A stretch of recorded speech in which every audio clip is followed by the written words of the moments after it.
Halo semuanya, perkenalkan nama saya Wulan Esther Kojungian dengan NIM 13026250043. Di sini saya sebagai mahasiswa dari Universitas Negeri Jakarta, Fakultas Matematika dan Ilmu Pengetahuan Alam, jurusan Pendidikan Fisika. Di sini saya akan menjelaskan proyek UAS mata kuliah landasan pendidikan saya yang diampu oleh dosen DRIR Vina Serevina MM dengan NIDN 00021065003. Nah, pada proyek UAS landasan pendidikan, saya mengambil topik pembahasan relevansi pendidikan dengan subtopik pembahasan aspek relevansi pendidikan, dan saya juga mengangkat studi kasus SDM digital, apa kabar kurikulum pendidikan. Baik, di sini saya akan memaparkan ringkasan materi dari aspek relevansi pendidikan. Yang pertama, relevansi internal adalah keserasian antara komponen dalam sistem pendidikan itu sendiri, seperti tujuan, isi materi, metode penyampaian, dan evaluasi.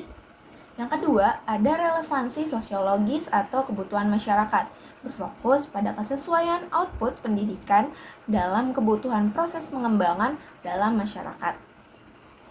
Yang ketiga, relevansi ekonomi dunia kerja, menekankan pada kaitan antara hasil pendidikan dengan tuntutan dunia kerja dan industri kerja. Yang ketiga, relevansi ekonomi atau dunia kerja, menekankan pada kaitan antara hasil pembelajaran pendidikan dengan tuntutan dunia usaha dan industri. Lalu yang keempat, relevansi perkembangan zaman atau iptek. Yang keempat, relevansi perkembangan zaman atau iptek adalah aspek kesesuaian kurikulum pendidikan dengan kemajuan ilmu pengetahuan dan teknologi. Baik, kita akan masuk dalam penyampaian teori. Yang pertama, kurikulum rasional disampaikan oleh Ralph W. Taylor mengenai relevansi internal. Teori ini dikenal sebagai Taylor rasional. Taylor menekankan bahwa agar pendidikan memiliki relevansi internal yang kuat, harus ada keselarasan logis antara 4 pertanyaan dasar. Yang pertama, tujuan apa yang ingin dicapai, pengalaman belajar apa yang perlu disediakan, bagaimana pengalaman tersebut diorganisasikan, dan bagaimana cara mengevaluasinya. Ketidakselarasan antar komponen ini akan menyebabkan irrelevansi internal. Teori yang kedua, fungsionalisme struktural, yang disampaikan oleh Emil Durkheim mengenai relevansi sosiologis. Durkheim memandang pendidikan sebagai methodological socialization. Teori ini menyampaikan bahwa fungsi utama pendidikan adalah menanamkan nilai-nilai dan norma-norma masyarakat ke dalam diri individu agar tatanan sosial tetap terjaga. Relevansi pendidikan diukur dari seberapa baik sekolah menyiapkan individu untuk mengisi peran-peran spesifik dalam struktur masyarakat. Teori yang ketiga, human capital, yang disampaikan oleh Theodore W. Schultz dan Gary Becker mengenai relevansi ekonomi. Teori modal manusia, human capital theory, memandang pendidikan sebagai investasi ekonomi.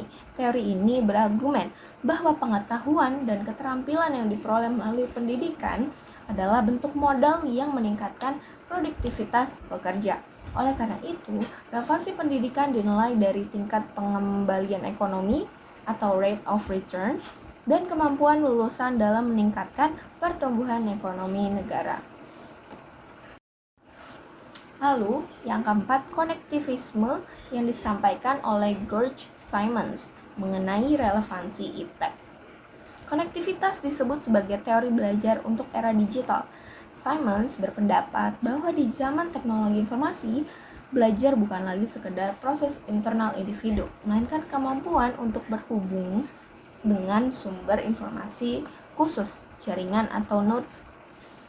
Relevansi pendidikan di era iptek terletak pada kemampuan kurikulum memfasilitasi siswa untuk menavigasi, menyaring, dan menghubung informasi dari berbagai era sumber digital yang dinamis.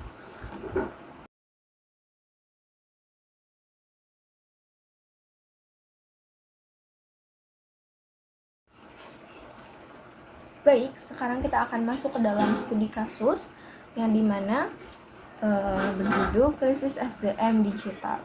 Apa kabar kurikulum pendidikan? Baik, saya akan menjelaskan latar belakang.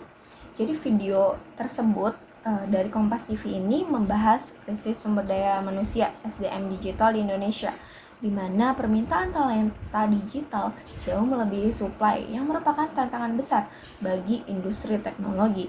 Pembicara menyoroti perlunya penyesuaian kurikulum pendidikan agar relevan dengan kebutuhan dunia kerja, menekankan bahwa institusi pendidikan harus melibatkan industri dalam penyesuaian materi. Selain itu, video ini juga mengkritik pemerintah karena dianggap belum memiliki digital roadmap yang jelas dan lambat dalam mengambil keputusan inti terkait teknologi.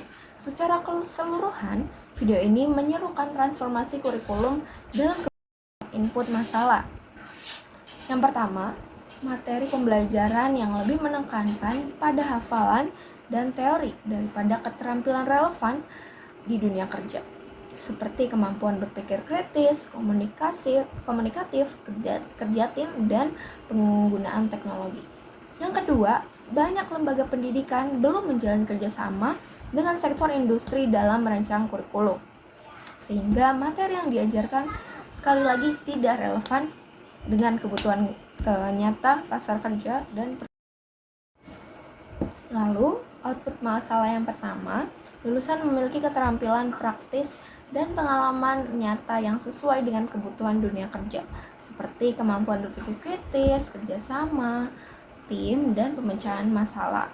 2. Terbentuknya kurikulum berbasis kebutuhan industri, link and match yang relevan dengan perkembangan tenaga kerja, sehingga meningkatkan kesempatan magang dan rekrutmen langsung bagi lulusan. Yang ketiga, kurikulum pendidikan menjadi lebih adaptif, inovatif, dan responsif terhadap perubahan zaman, sehingga menghasilkan sumber daya manusia yang siap menghadapi tantangan era digital dan revolusi industri 4.0. Feedback yang harus kita lakukan nih. Yang pertama, melakukan pelatihan dan pengembangan profesional bagi guru dan dosen. Juga pendidik perlu dibekali keterampilan dalam menerapkan pembelajaran berbasis praktik dan teknologi agar proses belajar mengajar lebih relevan dengan kebutuhan dunia kerja. Yang kedua, membangun forum atau kerjasama rutin antara lembaga pendidikan dan dunia industri. Melalui kolaborasi ini, kurikulum dapat disesuaikan dengan tren kebutuhan tenaga kerja dan perkembangan teknologi terkini. Lalu yang ketiga, melakukan evaluasi kurikulum secara periodik dan berbasis data. Evaluasi ini penting untuk memastikan kurikulum selalu relevan dan selalu adaptif terhadap perkembangan zaman. Jadi, kesimpulan yang didapat adalah bahwa relevansi pendidikan merupakan indikator vital kualitas suatu sistem pendidikan yang diukur dari dua dimensi utama. Yang pertama, keselarasan internal mengenai logika kurikulum, dan keselarasan eksternal mengenai tuntutan masyarakat, ekonomi, dan teknologi. Pendidikan yang relevan tidak hanya berfungsi mentransfer pengetahuan, tetapi juga memperdayakan individu untuk beradaptasi, berkontribusi, dan bersaing dalam ekosistem global yang dinamis. Kegagalan dalam memenuhi salah satu aspek relevansi ini dapat mengakibatkan kesenjangan antara hasil pendidikan dengan kebutuhan nyata di lapangan atau mismatch.